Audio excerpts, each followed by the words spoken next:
Hey guys, if you ever run into this problem like I have right now, where that black plastic piece that strips your rode or your chain off of this wheel here, if it ever gets chewed up and stuck there, you need one of these. This is what it looks like normally. It's called a Fleming, and I'll put a link to where I bought these. I forget how much they are. I'll look that up as well, put it in the notes below.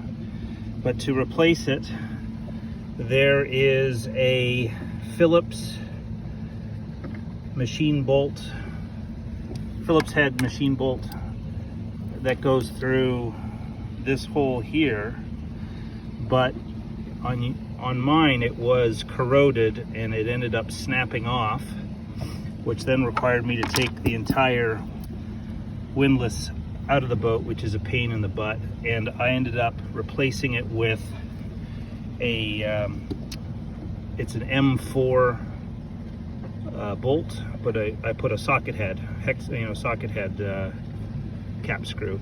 And so now when this happens, which unfortunately it's happened more frequently ever since I had to replace my rode, it's now easier to get it, much easier to get it out than with a Phillips screwdriver in the space that you have available.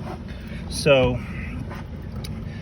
I'll show you how to get this out here in a minute, but I'll have to drop the anchor down to free this gear or pulley of the rode. So I'll be back in a sec. Okay, here I have lowered my anchor, got the chain out of the way. Now I'm just down to the rode, and I just used the rode to hold this little piece up out of the way. And now you can start to see this is what I've got to remove. So I'll do that next. My metric Allen wrench in here.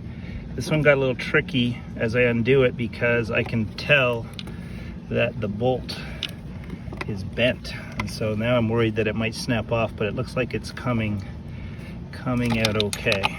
So I just got to fiddle with it. Okay, you can see I've gotten the damaged Fleming removed. It's actually snapped in half. It's supposed to look like that. And then there's the M4 bolt that is bent. So this is what, luckily I have a spare, so I highly recommend you buy more than one when you buy these to replace this part. And now it's just a matter of reassembling, and I'll explain that next. This piece around the pulley, because it has to end up in a position like this, facing straight up or down, depending on how you look at it, with the bolt hole at the bottom. And so it gets a little tricky getting the end in and around this, but you just have to fiddle with it until you get to it. So I'm gonna try a couple little things, and then I'll give you a tip when I figure it out. I figured out what you want to do to thread that piece through the opening.